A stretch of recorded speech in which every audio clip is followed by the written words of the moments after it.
Coming up on Mountain News this morning, Kentucky transportation officials urge drivers to follow road closing signs, and a beloved Eastern Kentucky festival finally makes its return after being canceled for 2 years in a row. Dedicated to Eastern and Southern Kentucky, this is WYMT Mountain News this morning.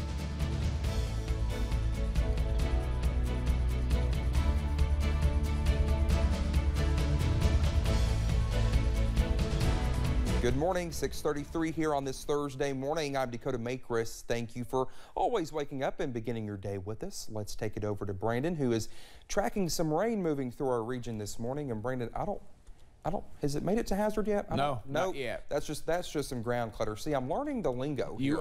You are. Sorry, I'm trying to do 15 different things. It's all right. That's multitasking. That's what we do. That's exactly right. But yes, we appreciate that comparison there to what we're doing this morning. We've got some web stories going up, got some other things going on. But anyway, the rain is going on for some. More moving in later today. Let's take a look at the last few hours on the satellite and radar, and you're seeing again the possibility of some dry conditions this morning. But watch that line back out toward I-65, Louisville, moving into central Kentucky, and the line is trying to form ahead of that down into parts of Columbia, down toward Lake Cumberland. So we're watching all that this morning. That could move toward our way here very soon. But warm air continues to surge in. 61 Hazard, 59 Pikeville. A lot of 60s showing up out there. Basically, a lot of folks in the 60s this morning. Warm spots, Richmond, Somerset, and Williamsburg, all at 63. Wise, our cool spot at 52. Winds cranking coming out of the southwest there, and we're going to continue to see that there for just a little bit, and we'll see some pretty good wind speeds out there. That's consistent wind speeds, and I'm sure the gusts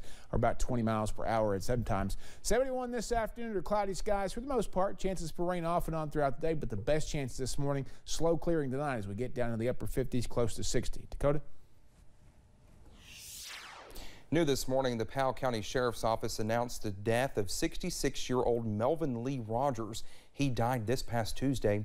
Rogers was a law enforcement officer for 33 years, serving as the deputy sheriff of the Powell County Sheriff's Office for 25 years and 8 years as a member of the Clay City Police Department. He also served 2 years as the Powell County jailer. In a Facebook post, the Sheriff's Office said, quote, "Melvin's gracious impact left on Powell County will be talked about for years to come," end quote. Funeral arrangements are being made with Hearn Funeral Home in Stanton. Of course, you can read more about this on WYMT.com. New information is out regarding a 3-year-old boy who was found dead in Illinois. This is the suitcase the young boy's body was found in. As you can see, it is very distinctive. Officials with the National Center for Missing and Exploited Children say they're also checking national cases for any child that matches the description. But they say the tough part in cases like this is that so many children are not reported missing to begin with, which makes them harder to find. You know, with this, we have seen other cases where young children have been concealed in different pieces of luggage or blankets or bedding, you know, other things that can kind of conceal the child, but sometimes it's not so much for concealment as it is for that child to be easily transported from where they may have died to where they were then later found. The boy's autopsy was completed Tuesday afternoon. The autopsy did not reveal any obvious cause of death, so Indiana State Police will now rely on toxicology reports to see if the child had drugs in his system when he died.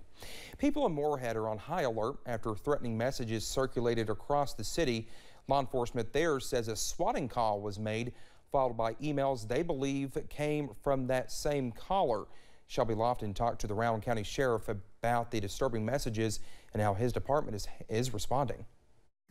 A usually quiet college town is on high alert. If it's somebody, thinks it's funny to cause an emergency response and put people's lives in danger. Rowan County Sheriff Matt Sparks says a 911 call sparked concern. Dispatcher, when they called me originally, said it sounds like it's someone using a machine to change their voice. A caller claimed to have killed their family, but officers found no evidence at the address they provided.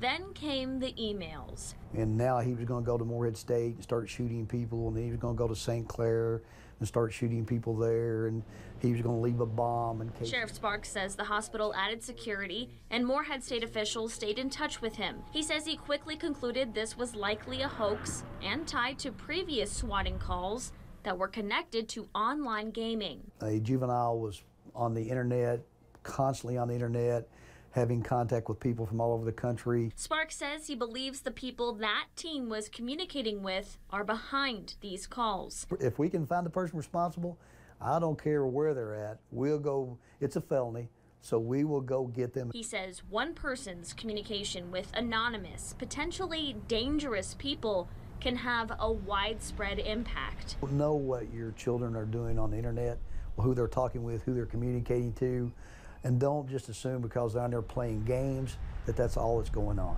There could be other things going on. In Rowan County, Shelby Lofton, WKYT. The Rowan County Sheriff's Department is asking anyone who might have information on who may be behind these swatting calls to contact them. Well, an Ohio woman who was a finance director for West Virginia Airport has pleaded guilty to stealing nearly $50,000 in federal funds from the facility. U.S. Attorney Will Thompson says 46-year-old Melissa Sue admitted between May 2020 and January 2021 she stopped depositing all the money she collected from vending machines at the Huntington Tri-State Airport into airport accounts. She also took money meant to be deposited into ATMs. Hall is scheduled to be sentenced August 15th and faces up to 10 years in prison. Well, usually when you see a road closing sign, you turn around and find another way to reach your destination. But a Kentucky Transportation Cabinet spokesperson says that is not happening in one Kentucky county. Kentucky 713 in Menifee County was closed in late March for a damaged culvert beneath the road. Recently, crews with the Kentucky Transportation Cabinet District 10 say drivers are moving or not following signs and barriers. We don't close a road unless we feel like it's unsafe for travel. We have maintenance technicians and engineers that look at those things. Spokesperson H.B. Elkins says this is not the first time people have ignored road closed signs, even seeing it happen across the state. Very often it'll happen during high water times. We'll block a road because of high water and somebody will say, oh, the water's not that deep or it's not that fast. Crews say they know coming up on a closed road is inconvenient, but they say if you drive through it and ignore signs, you could be on the hook for your car repairs if it becomes damaged while driving on a closed road, or you could even face fines. We can't be out there 24/7, and when we're not there or during the night, people would just hop out and move those barricades. They're not really heavy. Saying there is no date when Kentucky 713 could reopen because the damage is so extensive. Most likely going to have to get some emergency funding there and then maybe get one of those metal structures that look like the old Army Quonset huts. Reminding drivers just to be patient. A beloved Eastern Kentucky festival is finally back in action. Hillbilly Days officially kicks off today, and officials with the city of Pikeville say they are excited for the festival to return after being canceled the last 2 years. Pikeville Tourism Assistant Director Lauren McCourt says it is exciting to have the opportunity to bring people together again. We're very thankful to be back and have the opportunity to have Hillbilly Days. And bring people together. That's like the main thing, is to bring all the hillbillies across the country together. So we're really excited. The carnival opened a bit early at 6 p.m. yesterday. Vendors open at 10 o'clock this morning. Dustin Lynch will be in concert tonight at the Appalachian Wireless Arena, and we'll have guest weather there later on today. Dinosaurs will be invading Lexington this summer. Families will get the chance to walk among the nation's biggest herd of dinosaurs when Jurassic Quest opens at the Central Bank Center on June 10th. New this year, families are invited to pick up a map to embark on the quest, an interactive scavenger hunt style adventure, which with 10 clues leading them to meet dinos and prehistoric sea creatures.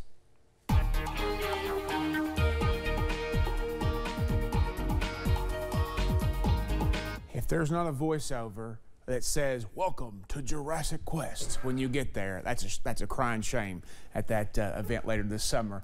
All right. Satellite radar, last little bit there. We've been seeing some spotty showers coming across the region, but we're watching the big system that's coming in, basically coming past Louisville into central Kentucky now and into Lake Cumberland, which could bring us some more showers. Temperatures fairly mild this morning. 52 Wise to 63 in Richmond, Somerset, and Williamsburg. That is our range. A lot of 60s out there this morning. 59 in Pikeville. Breakfast forecast. If you're getting ready to head out to Hillbilly Days a little bit later today, the opening day there. Carnival started last night, but the opening day for everything else. Take your rain gear. We're going to see temperatures slowly sliding there as we get to some rain chances in, and they'll continue for the most part this morning, but possibilities are there all day. Dakota?